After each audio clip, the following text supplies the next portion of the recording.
Hello, everybody, and welcome to The Power Is Now TV. My name is Eric Frazier. April is Fair Housing Month, and we are conducting a series of interviews about the 1968 Fair Housing Act. The 1968 Fair Housing Act is a game changer for minorities and people of color, providing greater access to housing and hopefully preventing discrimination in housing. And so we're asking the question in this series, has things improved? Is discrimination still a challenge with anyone looking to buy or to rent property? Last year, in 2021, we conducted this series, and you can find the interviews at our website at thepowerisnow.com. We're interested in what our industry leaders have to say about the subject, and today we have Ray Carlisle. He is the president and co-founder from 1985 to present of the National Association of Real Estate Brokers Investment Division, NID, one of 9 NAREB affiliates. NID Counseling Agency was founded in 1985 and is a HUD-approved counseling agency. Ray Carlisle is with us today to talk about the 1968 Fair Housing Act. Welcome, Ray, to the show. Eric, good to be with you. Well, the pleasure is all mine, and I really appreciate you taking the time out of your busy schedule. You are involved in a lot of things, and we want to learn more about it because it's all centered around housing. So we have a tradition on this show where we ask all of our guests, what does the phrase, "the power is now," mean to you in the context of who you are and what you do professionally? And since we're talking about fair housing, what does it mean as it relates to fair housing?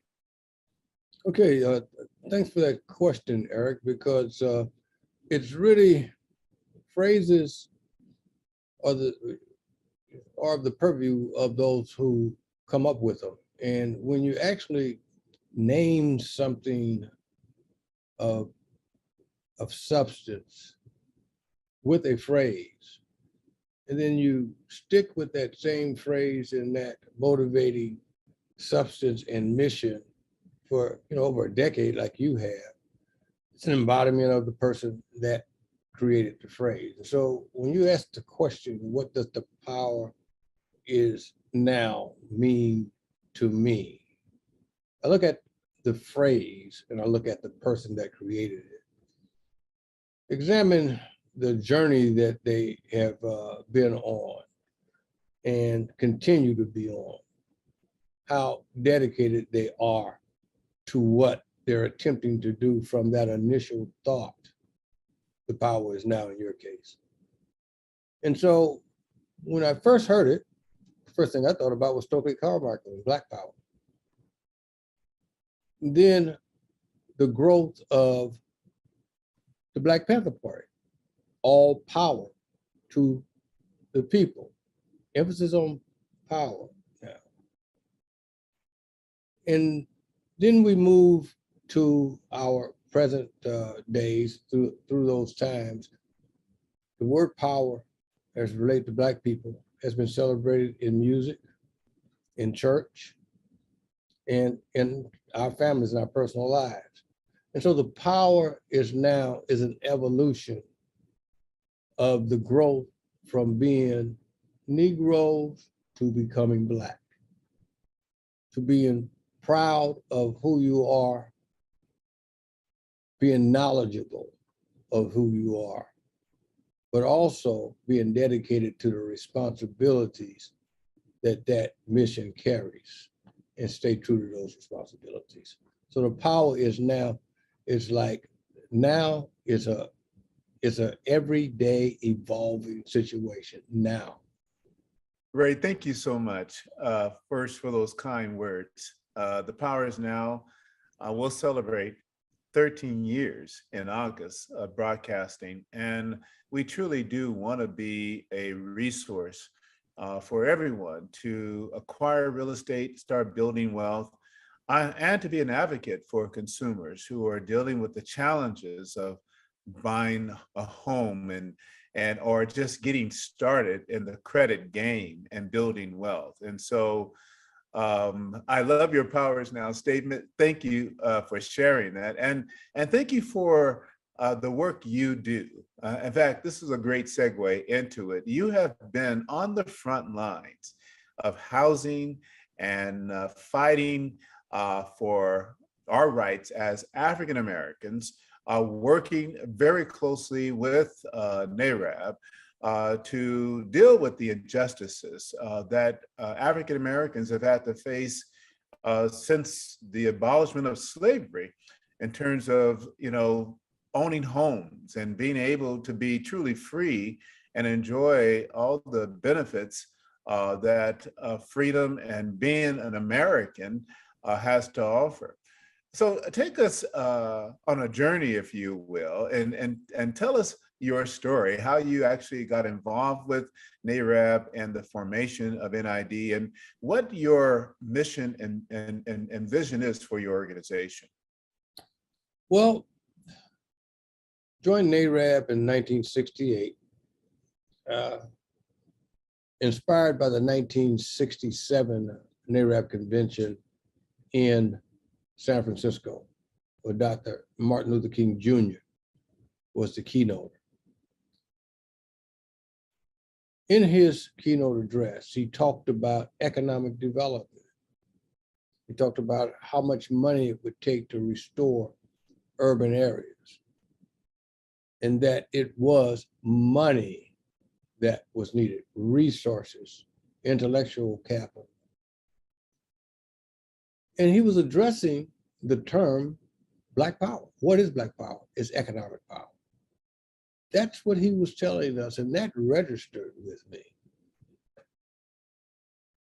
And so my family has been in real estate here in the city of Oakland since 1939. So I was in the real estate business, working at the real estate office, not as an agent, as a janitor or fix-it guy, along with my stepfather and others.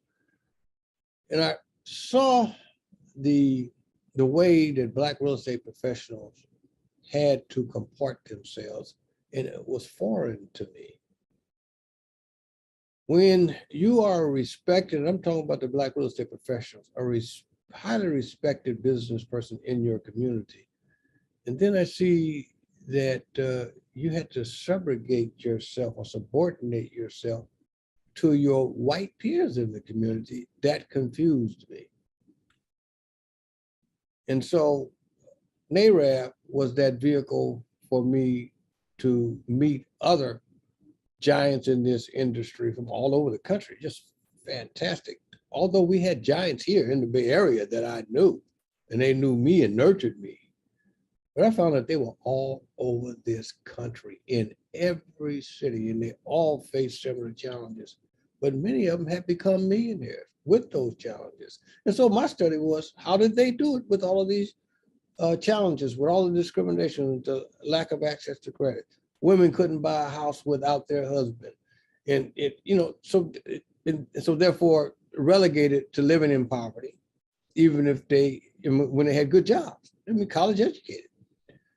And so fair housing was something that we all really didn't understand, was also a bridge to economic freedom and economic security.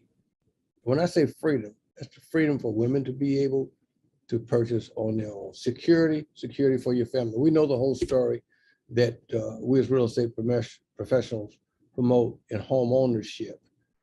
But for African Americans living in segregated communities, it's also community building. When your neighbor owns their house, you have a like interest to keep that property up so it would sustain in value. And I say sustain in value and not grow in value, because we all know Black homes and Black neighborhoods don't appreciate it the same way as right. But we've also seen how those values depreciated. They were worth a lot less 10 years after you purchased them because of the decay in the community. And so homeownership is a community building effort in my mind. And it's a natural connection to the church. The church is the strongest institution in our communities. We gather ourselves at the church. So, and we learn to respect one another. We learn to hold one another accountable. It shouldn't just be inside the church, though. It should be something that used to be and needs to be returned back to the community. And so NARAB was that church, that community, and that business all in one. And it was from every perspective. Dempsey Travis in Chicago, multimillionaire there.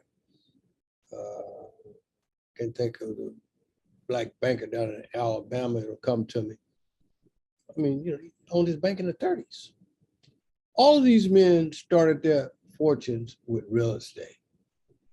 And what my great-grandfather told me, and on my father's side, I still own the first property that on the father's side of my family bought out of slavery in Corsicana, Texas. I still own it. Because my great-grandfather told me, that was his father, that, we always owned land. And so he said, always own land. See, that's where you live. That's where you prosper. That's where you take care of your family. And that's where you protect your family. And so for Blacks not to own land, they're separating themselves from their roots. The land that they owned, they just happened to be the slaves that farmed those lands and enriched other people.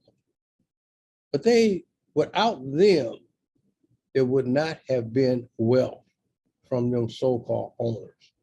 So own the fact that you own the land because your soul and your spirit is there. And so, and so NARAB had that kind of common ground when I saw the founders. I knew every president personally knew every president since the third president of NARAB, because my cousin, Lily Fontina, was the first woman officer of NARAB in the 50s. And so, this was something that's talked about in our house all the time. And when I was in high school, I was put to work as supporting the Byron Rumman Fair Housing Act. But a lot of people don't understand that Augustus Hawkins, first Black congressman from California, first Black congressman west of the Mississippi, when he was a state assembly person here in 1935, every year he produced a fair housing bill, never passed. And so fair housing just didn't start, the notion of it didn't start with NARAB. It didn't start with the 1968 Fair Housing Act. It's always been there, and it goes back to our ancestors. We were promised the 40 acres in the move. We didn't get it. Okay, you can cry with spilt milk, but that's another topic for a longer discussion. But what do we do now? Acquire, own, nurture the land, and grow wealth with that land. Ray, you make an incredible point that fair housing just didn't begin with the 1968 Fair Housing Act, or even with the Civil Rights Act, or even early on in 1866 with the Civil Rights Act. But it has been an ongoing fight for African Americans for freedom and for housing. And it seems to be, we can't get anything done without federal intervention, that we can't just depend on people to do the right thing, especially towards African Americans. And the fight continues because out of your membership and involvement with the National Association of Real Estate Brokers, you formed NID, the HUD Counseling Organization or Agency. And so the fight continues now throughout the United States. Tell us more about that. Oh, yes, Erica, it really don't have time to go into it in depth. And so I'm going to just give you some factual steps that created NID. It was Tom Holmes, when he was president of NARAB from 1985 to 87, that created 5 of the NARAB affiliates. He saw creating economic opportunities through these affiliates for the members of NARAB. As the president of a trade association, that is what he felt like a trade association should be doing, creating economic opportunities for its members. And so he asked me to take over or found with him a NARAB investment division. And I asked him, what does that mean? What do you mean a NARAB investment division? And so he said, you've been investing in real estate all your life. He's been investing in real estate all his life. His father was. He said he found out that a lot of people, I did it here in California. His father did it in Arkansas, and he did it in California. But he came up in the Jim Crow South. Say, how did you do it? And he said, realtors need to understand how you did that.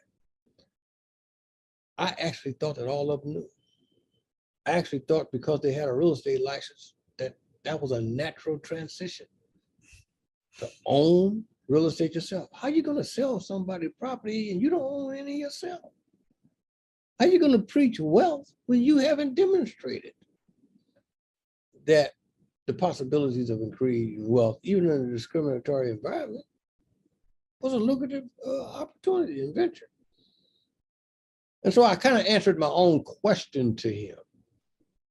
And so Tom went out and he did some amazing things, partnerships with Fannie Mae and with HUD. He asked me to manage those partnerships. We found that none of them wanted to particularly do business with NARAB because NARAB was a political active organization like most Black organizations and not an economic development organization. We were more advocates than we were real policy developers. Policy developers for civil rights, certainly, but policy development for self-sustaining and self-sufficient, self-generated economic growth. And that's the premise that NID was found on backgrounds like mine, and many of my colleagues, many of my peers, like a Tom Holmes and Evan Reeves, and I can name 100 others. And those are the people that I met in NARAB. That's why I knew what Tom was talking about was doable. The one thing that I felt like that was going to be the most challenging is that we don't have a history as Black people, and this is not just Black people, it's people, period. Don't really have a history of working together because say, if I put my expertise in here, what am I going to get? And then you have the phenomena that, okay, once it's successful, now I want to be the boss.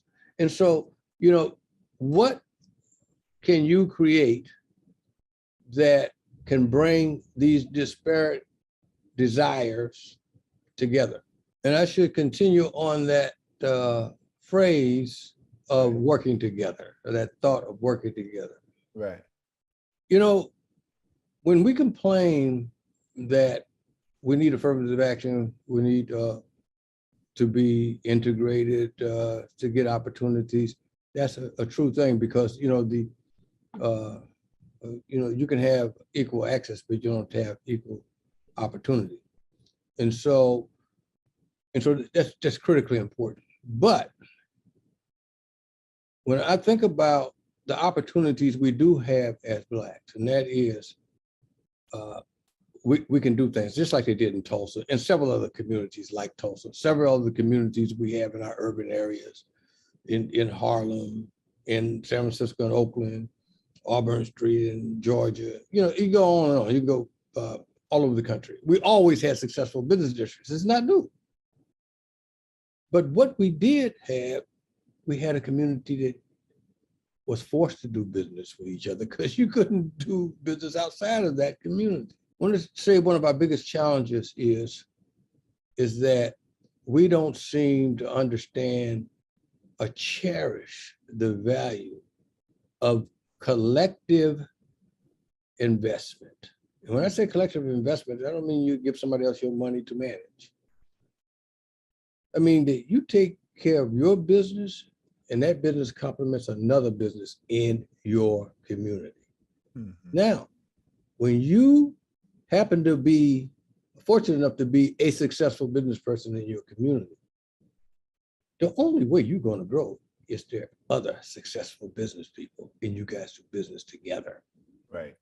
And so your investment in your community is also to nurture those new businesses, those older businesses, talk about the transition, who's going to run the business when the father or the grandfather moves on, give them the opportunity to retire early and don't die behind the barbecue pit or behind the desk. And so we have a history of successful businesses. The three most successful businesses that we don't talk a lot about is cash flow businesses: barbershops, beauty shops, churches, funeral homes. You know, nobody really knows how much money they make. And so, you know, let us look at that. Let us monetize it.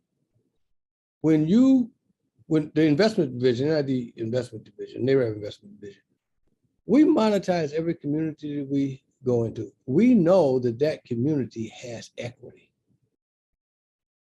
When the discriminatory policies say your property is worth less, that's redlining policy, because it's in this neighborhood, you know, I say that's the community we're going to organize and show them their equity and how to build on that equity. And so we created policies to format that, like the rewrite of the HUD 203K program. When we originally wrote that, 89 to 91, it included strip commercial properties. That is the bottom layer. You know, HUD cannot insure a commercial loan, but the commercial retail space on the bottom would be like a foundation, and that 10-foot high, it would be like a basement. The residents on top are the properties that HUD can insure. But guess what?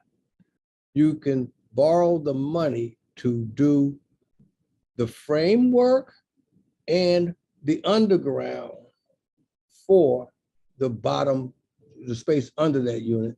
And guess what? What happens when a leasing tenant comes in? They do their own build out, or you do the build out and you lease it at a higher level. That was a fantastic program for churches. Nonprofits can purchase the properties. They can acquire the properties around their church members that, you know, wanted to sell their properties, or people passed on who was going to purchase it. But you can, under the 203K program, you can purchase those properties and rehabilitate them under with one loan. But then the church can rent them out to parishioners and teach those parishioners to be lease purchasers.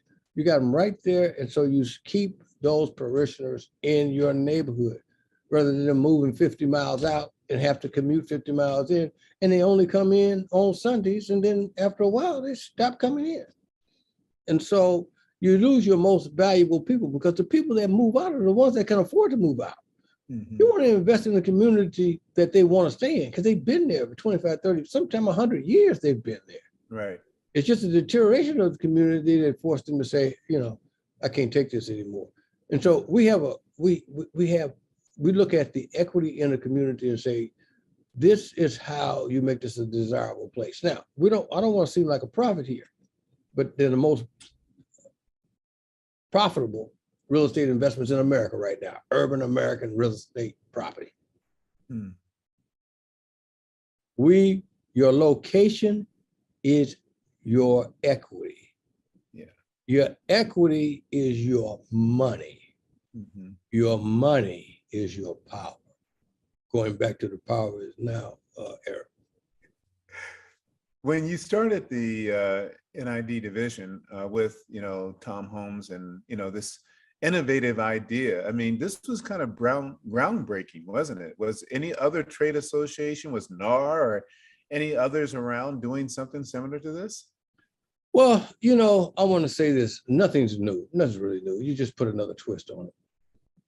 And so NAR had no interest in doing it. They actually, you know, thought it was rather foolish. And their lending partners that was going to originate these loans thought it was too. But you know, we had the political power. That's where advocacy comes in to kind of force her to do it. And it was the help of Sam Pierce in the Ronald Reagan administration that pushed it through. HUD said, no, we can't do it. Everybody said, no, we can't do it. But Sam Pierce said, I'm going to give you guys one plan. He said, my job is to decrease the HUD budget from $67 billion to $35 billion. And that's what I'm going to do. Now, HUD has been known as the Black agency. So that means take money away from Black people. So Sam told us, I'm gonna do my job as secretary, but you guys show me one program, an investor program that you want to save and you can make work, and I will keep that program. So he did that. He kept his word. And so, and he had a very close relationship with Tom Holmes. And so and that's how we got it done. He trusted us. And I would always respect that man because he trusted us. Because we are not people, and I'm talking about me, Tom, and Evan, they used to call us the big three. We don't go in and say, please, sir, black or white, help me. No. We don't go there. You got to help me. We're not going to do that. I mean, we look foolish. All of us are, pretty well off at that young age. We went out. Tom was just 39. I was 40, so we was that young like that. And we were pretty well off then. That's what real estate would do for you. And so we can say we have a plan that we think can work. If you're going to cut the cost of the funds, and and HUD had justification because there was a lot of corruption at the local level with HUD funds. Everybody knows that in these cities. And so we couldn't make the mistakes that, the PhD that's running the redevelopment agency needs training. Well, he can get the training. She can get the training. They just can't manage the politics. And sometimes they get frustrated and they say, what's in it for me? And that's when the downhill side comes. Because the government that mandates these programs and then have to manage them. Well, Congress mandates the programs and forced to mandate those programs because of urban riots and other things. When they have to manage the programs, you're asking them to go against their priorly held beliefs. Don't forget, HUD said that HUD was the agency that started redlining. Right. The real estate industry was still saying in the late 60s that Black neighborhoods had to be appraised less because they were Black neighborhoods. They said, well, that was not the realtors, it was the appraiser, the MEIs. Well, the MEI started in NAR. And so the Mortgage Bankers Association started out of NAR. The Home Builders Association started out of NAR. Just like NAREB started out of the NBL. We are the National Business League, founded by Booker T. Washington. And so these were people that came together with a common interest. And then they found that they had expertise that, that had some differences with the overall common interest. But the one thing they did, they had, disagreements internally, politically, and from a social factor. But on the big issue, they would come together to work. And the big issue revolved around two things. Dominance of the controlling part of society. See, people would say that, well, you talk about white supremacy. No, I'm not. I'm talking about people that felt like if they worked hard for what they got and they stole it fair and square. So why are you complaining? And so they are the people that are managing the program that you advocated that was needed to take care of the communities that you serve. Mm-hmm. And you showed that if they served these communities, it would cost less tax dollars to them. That was our guiding force about around working with Sam Pierce, to show that HUD could be more efficient and it can get a bigger return on the taxpayer dollar. And see, it's a misnomer. We talk about HUD, Department of Housing and Urban Development, and then we talk about FHA, that FHA is a welfare program. FHA does not get a government subsidy. It has to run on the income it generates. So our plans would secure the FHA insurance fund. It would drive down foreclosures in those areas. And that's when NID also came in to say, with housing, if you educated people, i.e. housing counseling, that'll help maintain these communities. Now, HUD didn't buy it at first. It was Fannie Mae was forced to by Tom Holmes, and GE Capital saw, which mortgage insurance, they insured conventional loans. And so they had 95% down. They could only make a loan up to 95%. And so NID GE Capital and a reluctant Fannie Mae created the Community Home Buyers Program, which was providing this counseling. That was our network of counseling. We went across this country for 5 years doing 3% down loans. Fannie Mae was allowed to now purchase 3% down rather than 5% down. And when we got, they never thought that we would get those regulations changed, but a young state assemblyman named John Garamendi out of California, he was the insurance commissioner then. And I went to him and told him, I said, John, did you know that you regulate the insurance companies? He said, sure. I said, what about the mortgage insurance companies? He said, I have nothing to do with mortgages. I said, you're an insurance commissioner, aren't you? This is mortgage insurance. I'm not talking about the mortgage, I'm talking about the required insurance that a conventional loan has to have when it's above 80%, blah, blah, blah. And boy, he caught on fire when he found out he had some power over another powerful industry. So we devised a scheme to get California, Illinois, and New York commissioners together to start putting pressure on the mortgage insurance companies to do the right thing. Don't let Fannie's, and they don't participate in this hide the ball scheme. Naturally, GE Capital Mortgage Insurance wasn't happy with us pushing that because now they were further regulated. They can't hide under the rug anymore. But we got kind of tired of every agency telling us what they couldn't do because it was the other agency. So we had to dig down and find out who could do what, really. And then we had several, we had one black congressman from Northern California, Ron Dell, but we had 5 in Southern California. And Julian Dixon was one of them that was ahead of a committee, a financial service committee that regulated Fannie and Freddie. And so, we had some pretty good advocates on our side, and along with Floyd Flake and Kwasi Mfume. And so, as I say, it's a big story, it's a lot of advocacy on both sides of the aisle, Republicans and the Democrats. But we came there not saying, sir, we don't have no money. Could you please help us? This is how you make money, and it's less costly to the taxpayer. But in closing that thought, though, okay, HUD came to me personally in '94 and said, Ray, and they were my friends, of course. Clinton was in there, and Duvernay was the deputy secretary, very close friend, like a brother.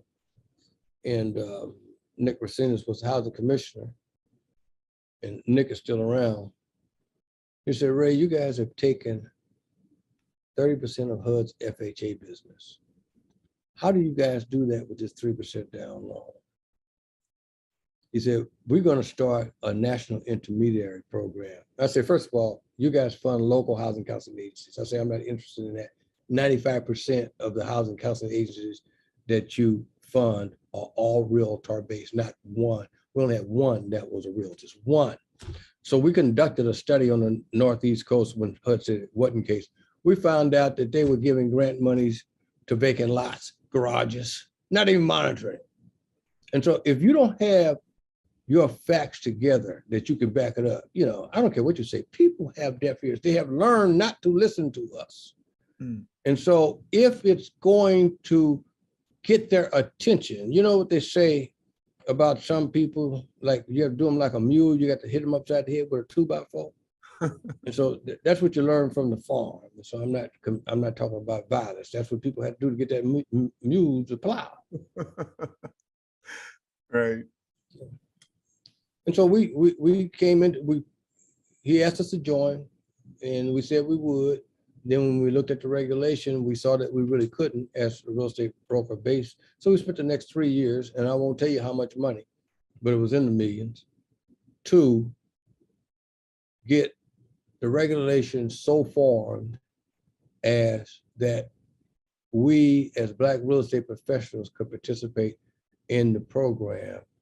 And we had our structures in place to defend our activities when we get challenged. I didn't say if we get challenged, I say when, because you got to know it's going to come.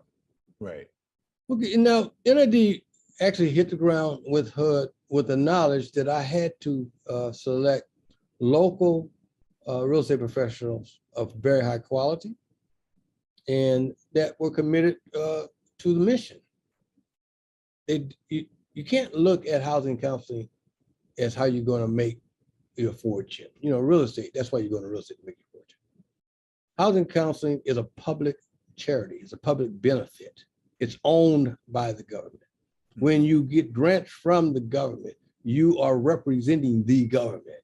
So that means the government has the authority to come in and look at your activities under their partnership, whether they give you money or not, and to go into your private, to your business affairs and your private affairs. They have that authority. And we were experiencing it because we've had to live through it. So we know what they could do. And we know how costly and difficult it can be to defend it. And, you know, and a lot of those defenses came out of the Civil Rights Act and other things. And that's why they're so important and tied together, because you do have rights and they apply. Discriminatory practices, disparate treatment, there are ways to apply them if they're real. But more importantly, if you yourself are conducting yourself within the boundaries of the regulations. Now, traditionally, every business person gets as close to the line as they possibly can to make a profit. Yes, you know, that's legal, it's legitimate, and it's good business sense. You're going to do everything you can to make a profit as long as you don't break the law. We picked people, 5 initially, that would stay 10 foot behind the line. Even if you saw that you could legally make a profit, don't make that step, because the government is going to criminalize that activity. And they can do that. And so they came aboard, and I really appreciate them. I won't call their names or locations out now, but it was, you know, cities like Houston, Cleveland, Philadelphia, Baltimore, Los Angeles, communities that we knew had equity in some things that could happen here. And the regulatory structures were different in the states. Every state looked at RESPA differently. They had their own kind of mortgage broker laws. Now, all these activities we're talking about. And so you had to have people that understood them and were highly respected in those professions, in their local community. And they're not going to damage that. And so we learned a lot. We saw the attacks that HUD made, and we were able to defend ourselves against all of them. They made tons of them. They would come in and try to scare these folks. Come here to audit you off. Yeah, okay. And I think the thing that was the most gratifying for me, because we learned how to protect, you know, our network better by those interactions. But I think the thing that I was most proud of, 3 of those founding counseling agencies, they pick up the phone, Ray, I can't do this no more. He say, because I don't want to mess you up. That makes you feel proud. They know that they can make some extra money that they ain't supposed to make, but they have enough integrity to say, if I do this, it's going to mess up what you're trying to do. Right. And so when you say that Black folks can't work together, I say, I know they can. Right. And so, you know, we took those models and those experiences, the experiences they had, we were able to show to HUD and the HUD IG now, because it wasn't just a regular, it was a HUD IG. And to say, this is what happened, this is how it unfolded, what is your challenge, blah, blah, blah. And we got audited financial statements, how we spent the money. And then it gets down to, you can now develop policies that the masses can participate in, because you've seen the challenges that can come at you, and you can vigorously defend when it's overtly applied and covertly, but when it's overtly applied, you can call it what it is. It's discrimination and it's racist. And HUD cannot afford to be fostering those kind of activities within their program, because guess what? Then we can lobby to say, you don't need a HUD budget. And that's where you get HUD on your side. Ray, talk about the number of NID HUD counseling agencies that you have now that are out, fighting for the rights of existing homeowners and providing opportunity and education for those who want to be. Well, now we have 52, and like with any network of people, there, you got high producers, medium, low producers, and those, unfortunately, those that tread water, we have to let them go because it costs a lot of money to monitor each branch. We're responsible for every one of them, and so they're not independent entities. They're under the NID umbrella because no one would want to carry the regulatory costs and challenges. As you can't expect a singular business to look at that and have a representative in Washington, D.C. that's competent, have a full legal staff. And the other things that you have to have, it's just like running a mortgage banking business. You got to have a tremendous backroom operation. It's sometimes more costly than what a bank does. Sometimes it costs mortgage bankers more money to originate a loan than it does a bank. And people don't understand those challenges, but we do. And so we say, how do we keep the cost down per branch office? And so being able to do that, branches want to join. We had one time, we had 74 during the first foreclosure crisis after FIREA. And then it went down to about 32. Now it's back up at 52. But we have our infrastructure capacity aside from additional personnel, but our capacity is to have 120 branch offices. But we've learned to become very selective of who we bring on because, quite frankly, a lot of people, just as human nature, to look at what kind of economic opportunity is it for me, no matter how it hurts my colleagues. And so you just got to realize that that's a part of human nature, and be ready to manage it effectively. For those of you who are just joining us, we're talking to Ray Carlisle, and he is the president of the NID, of the investment division of the National Association of Real Estate Brokers, and also the co-founder of the NID HUD Counseling Agency. And he's here today as a guest to talk about the 1968 Fair Housing Act. And as you can see, he has taken us on a journey, a history lesson, if you will, on really housing and the impact that, beginning with NAREB, of creating these opportunities for realtors and for consumers to become homeowners and to get the education they need, to get the financing they need. Ray has been involved in all of it. Now, we are gone a little bit longer than we normally do, and so we're going to make this a two-parter.